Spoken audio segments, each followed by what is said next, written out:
Shalom and welcome to Reaching Higher, a podcast designed for Jewish children where we embark on exciting journeys through interesting and enjoyable subjects. I'm your host, Atara, and together, let's jump in to the wonders that await us.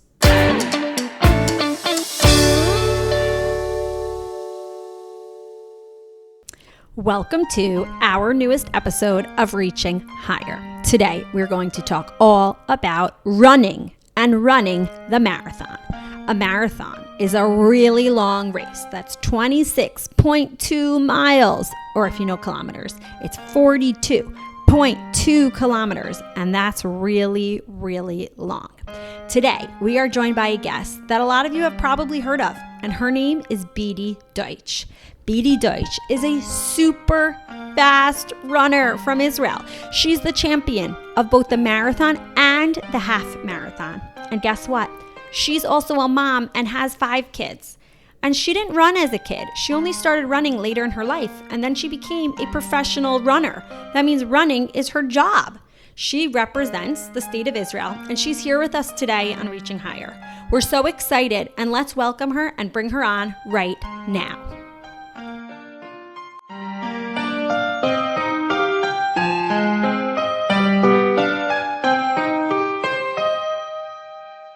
Hi, Beatie. Welcome to Reaching Higher. Could you introduce yourself, tell us where you're from and where you live now? I'm Beatie Deutsch. I'm the National Marathon Champion of Israel and a professional runner for Israel. I'm originally from New Jersey, and I have been living in Israel for the last 15 years. I live on a moshav called Neve Michael. Cool. So you said you're the National Marathon Champion of Israel. What inspired you to start running a marathon? Well, I hadn't exercised for 6 years. I was a mom and I had 4 kids, and I felt really out of shape, and I actually could barely run a couple 100 meters without getting out of breath. And I said, okay, I want to change that. I want to be able to run and not feel like I can't breathe. So I said, I'm going to set a really big goal that's going to force me to get out the door and train, because I was finding it so hard to stay motivated and actually get myself to do the training. So when I signed up for the Tel Aviv 2016 marathon, and I put it on my calendar, and I gave myself 4 months to train for it. And the rest is history. I never stopped running since. Did you set a certain goal for that marathon? Like, how did you even know what you were? If that was me, I would say, I don't know. I could run it in. I don't even know. I don't have a concept of how much time it should be in. No, when I signed up, I had no time goal. My goal was to finish the marathon. That was like a huge goal for me, because the distance of a marathon is 42.2 kilometers. So it's really, really long. And I just wanted to prove to myself that I could do that. As I continued training, actually, my husband was the one who encouraged me like a month before the race to try and set a goal, which I was very scared to do, because anytime you have a goal, you also have pressure, like, am I going to be able to do the goal? And he told me, see what you can do on half a marathon. Then they have these online race predictors, which will tell you what you should be capable of in the full marathon. And because he encouraged me, I ended up running my own half marathon time trial, which I ran in an hour and 41 minutes. The marathon race predictor said I should be able to run the marathon in 3.5 hours. I thought that was nuts, but with my husband's encouragement, and he bought me a running watch and programmed it, I ended up running my first marathon in 3 hours and 27 minutes. And so you beat the run predictor. I did, and it made me realize that I think we all have a lot more strength inside of us than we even realize. And a lot of times we doubt ourselves, and something that's so big and far away seems really scary. And we don't even give ourselves the chance to try because we're nervous about what if we can't do it. But when you let yourself do something, even if it's a little bit big and scary and hard, you have no idea, what doors it might open for you and what you might discover about yourself that you didn't know. I love that. We can't underestimate ourselves, and we always have to be open to new opportunities, because we have no idea what's going to end up working out at the end. So you mentioned for a month before you started training. So what does your training schedule look like? It really depends on what you're training for. When I was running my first marathon, that was very different than how I train now. But I initially started out running just 4 times a week and every week doing a long run. Now I train every day. On Shabbos, I don't run, but sometimes I'll run Motzei Shabbat, just a very easy run. Normally I will do like 2 workouts a day. It could be running twice a day or running and swimming or running and strength training. Like I go to the gym. In the summer, you got to get up really early. Like when I train in the summer workout, I'm up at 4:20. Oh, wow. Start my and I'll drive to Tel Aviv, start running at 5:10. That's where my group I'm training with now is, and we're finished by 7. But it's so hot that you have to be out there early.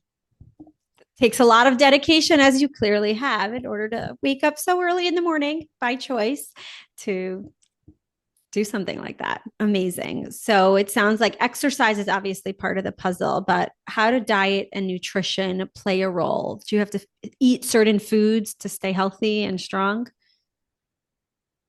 Yeah, so when you're running so much, you're burning a lot of calories, you're using a lot of your body's energy, and the most basic building block is carbohydrates. So I'm always trying to get a lot of carbohydrates in. I find in the summer that I also need a lot more fluids. Like you get dehydrated so easily. So I like to have like electrolytes when I'm drinking, although I keep running out of them, but I need yeah, and I like to have oatmeal in the morning before I go for a run and then have like eggs and toast. The tricky thing for me with carbohydrates is that I also have celiac disease, which means I can't have any gluten.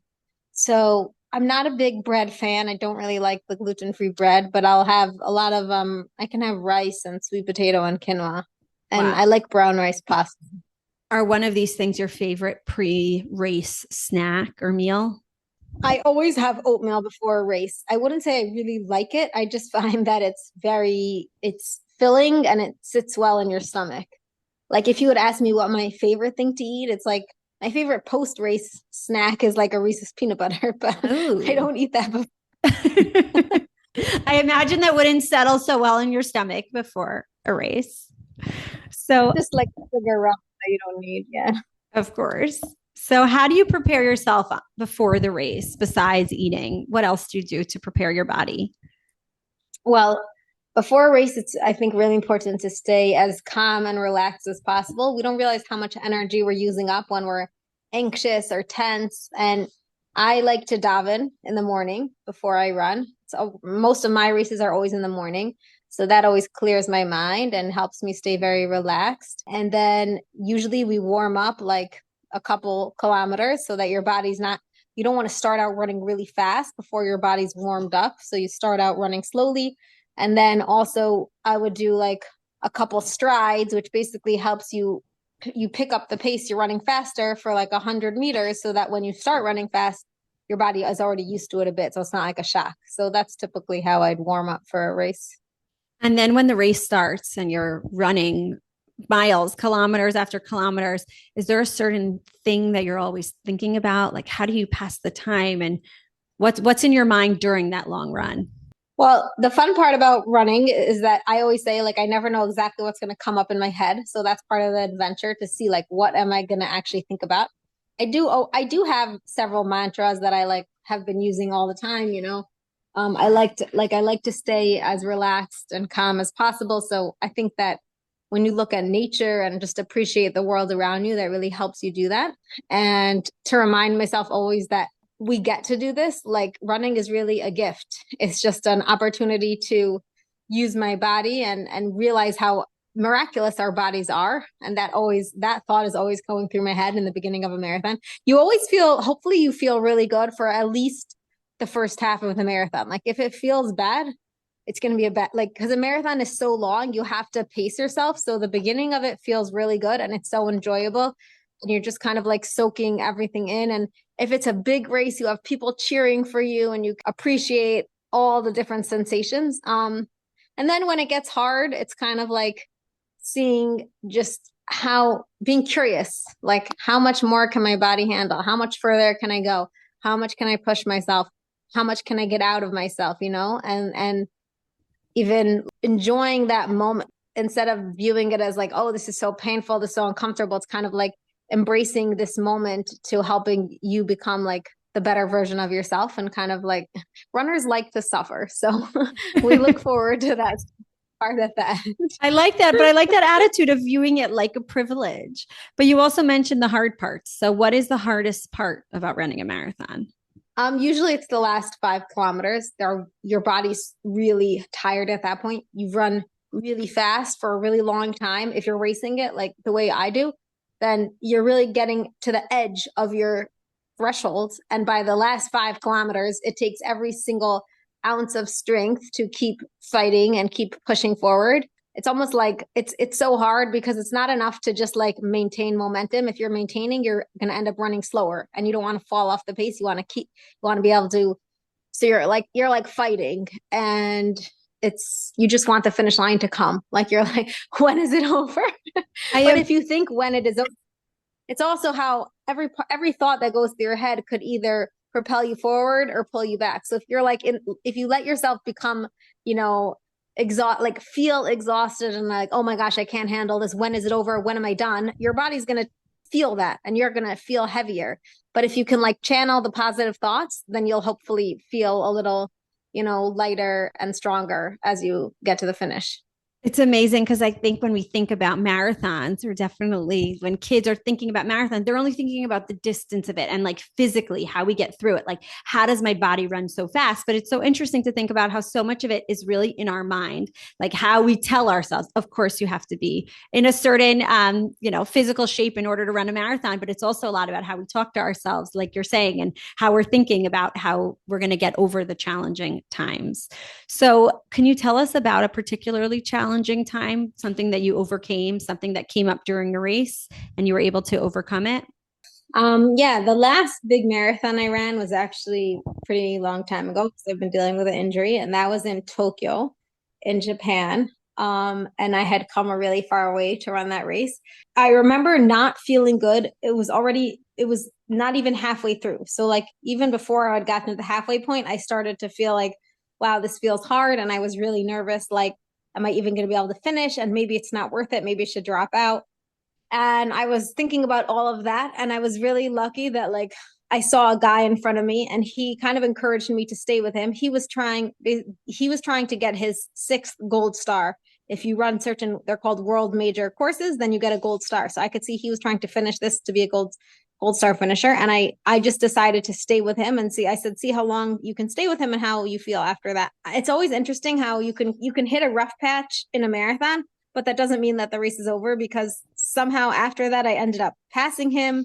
And then I kind of just in my mind, I encouraged myself to see how many more, people I could pass. And I thought about people that inspired me, and that really kept me going, like thinking about some of the heroes of Israel, just different people that I, look up to. And I was shocked by the end. I wasn't like feeling amazing, but I had managed to finished the marathon, and I was like 20th woman when I wasn't feeling good, and I came in 16th or 15th place in the race, which for me was very good at the time, and on the world major course. And yeah, I had run a decent time. So you always have to be, instead of telling yourself, oh no, it's over, when you feel like you're falling apart, if you give yourself another chance, you'll be surprised to see sometimes this, like, that you're stronger than and that there's more in you, and that you can keep going, and you have no idea what's going to happen at the end. So don't write yourself off. Amazing. So we talked about the hard times and the challenges, but tell us about like the amazing feeling of how do you feel when you cross that finish line each race? Yeah, I think the coolest thing about a marathon is that it's so long that when you finish, you are so elated, just like, oh my gosh, I just did that. Wow. Like you can't believe that you just ran a whole 42.2 kilometers. And running like really gives you these amazing endorphins, which are, hormones that make you feel good. So I almost always feel amazing after a run, no matter how hard it was. The finish line is a celebration. It's a party. Everyone's there cheering for you, and you get a medal, and it's just the best feeling ever. So it sounds like you enjoy the running process, but what about for people that kind of try on their own? They go outside and they start running and they find it boring. Do you find it boring? Did you ever find it boring? Or how do you stay motivated to do that same motion again and again? I don't usually find it boring, but I do know many people have told me like, "Oh, how do you do it so many miles?" Especially in this sometimes when I'm hot, I feel tired and it's kind of like so I think listening to music can really help. You have to have put on a good playlist. It definitely energizes you. I think that running with friends can make the miles fly by when you're running with a group of people. You won't even notice. I think that picking new places to run makes it exciting and you don't know exactly I don't do the same runs every single day even though I could. Some people like to, but I personally I run different places every day. Um, and I think that setting small goals for yourself can be just kind of like if you're even if it's not to challenge yourself on the run to try and get faster every single kilometer, just like by 1 second, you can play around with your watch so you can see that every lap you're getting faster, or you can say, okay, I'm gonna run really easy the first half and by the end I'm gonna pick it up, or like just different games you can play with yourself. So all of those things keep it interesting. And I think the main thing for me is that I don't need to feel motivated on every single run, but I know that every single run is getting me closer to my goal. So if you have a goal that you're committed to, then even if you wake up one morning and you're tired and you don't feel motivated, you will say, well, I need to check this run off so that I know that I've done what I can do to get closer to my goal. So when you have an overall goal that you're training for, if it's a 5K, a 10K, a certain race, raising money for something, whatever it is, those goals help you get out on a daily basis to train. I like that lesson because I think it's so applicable to kids. Like even someone laning for their bar mitzvah, or someone, preparing for any goal. Like sometimes when we're doing it every single day, or even you're studying for a test and you're trying to finish the whole review sheet, so you break it up day by day. Like sometimes doing it each day is hard, but when you think about in the context of your greater goal, this is what I'm trying to accomplish. Then maybe it could give you more motivation each time, and we could get through it each time. So, kids and running, what advice do you have for kids that enjoy running, that want to start running? What can you tell them? I always tell my kids you should just go out and run, like enjoy it, like do it in a way that makes you feel good and not put pressure on yourself. And I think kids love races. So if you can if you can sign up for a race, that makes it really fun. And then when you see what you've done in a race, then you're even more motivated afterwards to get out and train more because you're like, oh, I ran this fast, but these people ran that fast. And it kind of gives you like a something to work on. So I think going to races are really fun and having those goals are fun. And to keep it fun is really important. Like and also to work on different for kids, it's really important to work on the shorter distance speed and not to go too long. Like you don't need to be running half marathons or definitely not marathons when you're a kid. It's too your bodies are still developing and it's important not to put too much pressure on your joints and bones so that you can properly develop. But if you work on the short distance speed as a child, then it will really serve you in the long run. And running makes you better at every single sport. Every sport involves it's your overall cardiovascular fitness. So if you train a little bit in running, you'll be better soccer player, netball, basketball, any sport, pretty much. So we should all start with running so we could build our bodies up for the other things that we want to do if we have other pursuits. You mentioned going to Tokyo. Have you been to a lot of places around the world with your running journeys? Yeah, I love traveling and I'm so blessed that I've gotten to do more of it through running. This last year I was, like I said, was injured, so I didn't go too many places, but I've been to, I ran the Cape Town Marathon. I've been to Riga, Latvia, Hamburg, Berlin, Miami, Seville, Spain, Valencia, Spain. Yeah, I hoped, and Tokyo, which was really cool. And the World Championships are in Tokyo next summer. So I would love to be back in Tokyo. It's a Wow. very cool city. So traveling around the world, did you face any challenges being Jewish, keeping kosher, Shabbos, everything? Um, Definitely keeping kosher, you have to be very prepared. So I bring all my food when I go with me to the hotel so that I know that I have what I like to eat and what feels good for me and I don't have to worry. None of the other athletes are doing that. Other than that, Shabbos, there are definitely, I've had to miss out on races because of Shabbos, but with the traveling, usually the marathons are usually on Sunday, so I spend Shabbos in the hotel myself, and it's nice and quiet and not usually an issue. Have you ran races also within Israel? What's it like running in Israel, the hills of Yerushalayim? Yeah, I've run a lot of races in Israel. That's how I got started. It's definitely very hilly in Yerushalayim, and now I don't even live in Yerushalayim, but it's also hilly. I feel like there's a lot of places in Israel that are hilly. It makes you a stronger runner. I think the running community in Israel is amazing, like amazingly supportive. It's amazing. There's so many diverse runners coming together. You know, I've run with a girl from the Druze community, Arab community. I've run there are runners that are not religious, but everyone respects each other. So it brings so many people together. A lot of the competitions is it's just fun to see, you know, be out there with a lot of runners who are all trying to get better themselves and who want to support you. So I love races in Israel. I always feel like I get the most cheers here. Definitely has a different feeling, I'm sure, than running somewhere else in the world. Yeah, it's always fun to be at home, run home. Beatie, thank you so much for your time and all the lessons that you shared with us and all your experiences. We really appreciate it. Thank you. Thanks so much for having me.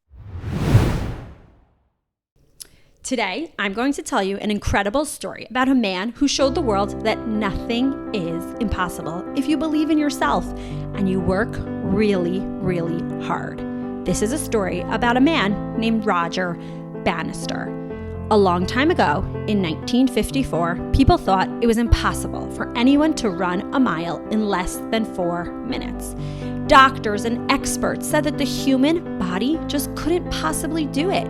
They called it the 4-minute mile, and everyone believed it was like a wall that nobody could ever break through. But then came Roger Bannister.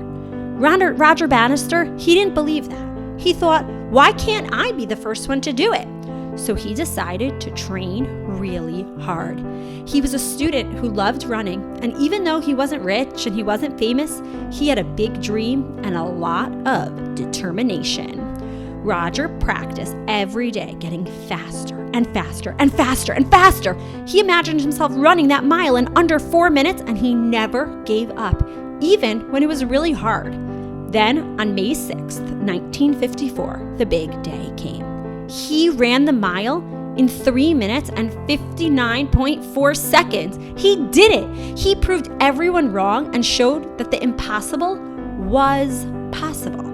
What's even cooler is that after Roger broke the 4-minute mile, many other runners realized they could do it too. Thousands of people have now run a mile in under 4 minutes because Roger showed them that it was possible. Roger Bannister's story teaches us that sometimes people might say you can't do something. They might tell you your dreams are too big. But like Roger, if you work hard and you believe in yourself, you can achieve amazing things. So if you ever feel like giving up or someone says you can't do something, remember Roger Bannister and keep going. So in each of your heads now, think about something you really want to do. Maybe it's drawing a certain picture, playing an instrument, or doing something in a sport. Practice it with a lot of passion, just like Roger did, and you might surprise yourself about what you can achieve. So next time someone tells you that something's impossible, just smile and think of Roger Bannister, the man who showed the world that nothing is impossible. Today we have a very special guest, Squeaky, who has a question for us. Hi, so we're learning today about marathons, but how and where did the marathon start, Atara? Great question, Squeaky. The marathon has its roots in ancient Greece. It all began with a legendary story from the year 490 BCE. That's 490 years before the year 0. That was more than 2,500 years ago. Really? What happened back then? So, 2,500 years ago, there was a battle between the Greeks and the Persians at a place called Marathon. I know, you thought that was the name of the race. This was many years ago, and it was the name of a city in Greece. After the Greeks won, a messenger from Athens, a city in Greece, named Pheidippides, Yes, that was really his name. I know it's hard to say it. So this messenger, Pheidippides, he ran all the way from the place called Marathon to a city called Athens to deliver the news that the Greeks won the war. They were victorious. Okay, so Pheidippides ran. How far did he run? He ran about 26 miles. Pheidippides ran the whole distance, shouted, Nike, which means victory or I won in Greek. And the legend says the messenger then collapsed and died. That's amazing and also kind of sad. So that's why the marathon is called a marathon? Exactly. And then fast forward about 2,500 years to the year 1896, when the founder of the modern Olympics wanted to honor this legendary run. So they held a marathon race at the first modern Olympic Games in, you guessed it, Athens, Greece. That's pretty cool. You mentioned the word Nike. He screamed, Nike? Can you tell me more about that? Was he wearing Nike shoes? Yes, how interesting is that? The name Nike, which was created, the company was created many years later, comes from the same Greek word that Pheidippides, the messenger, shouted to say that they won. Nike is the Greek goddess of victory. So they named the company after the goddess of victory? Exactly. The founders of Nike wanted to inspire athletes to achieve victory, to win, just like Pheidippides. That's awesome. So running a marathon and wearing Nike shoes both connect to the idea of victory. You got it, Squeaky. The story of the marathon and the name of Nike both remind us about the spirit of determination and triumph. Determination and triumph? Atara, can you give me a dictionary? What do those words mean? So, being determined means showing a strong desire or a will. You really want to do something. You want to reach a plan or a certain goal, even if it's really difficult. Okay, I get it. But what's triumph? Squeaky, triumph means victory. So the story of the marathon and the name of Nike both remind us about working hard and about winning. Thanks for telling me these stories, Atara. I feel inspired. Maybe I'll run a marathon one day. I'm sure you'll do great in that marathon, Squeaky. Thank you for joining us today, and thank you to our listeners for tuning in. Remember, no matter what challenge you face, with determination, you can achieve victory, just like Pheidippides. Now, this was a busy episode. There is just so much to learn about the marathon and running. We learned today from Beatie Deutsch, Israel's national marathon champion, about her running and training schedule and how she prepares for races by davening, eating certain foods. We also learned today about Roger Bannister, the man who showed us that nothing is impossible. Today we also met Squeaky, who asked us questions about the first marathon and how it all began. Now, listeners, here's a challenge for you. Let's see who has been listening to our previous episodes. We mentioned today Nike, the shoe company, which means victory in Greek. Which previous episode did we mention Nike on? You can message us on Instagram or email us at reachinghigherpodcast@gmail.com if you know the answer to our challenge. Share this episode with your family and friends and tell them all about Reaching Higher. We can't wait to see you on next week's episode of Reaching Higher.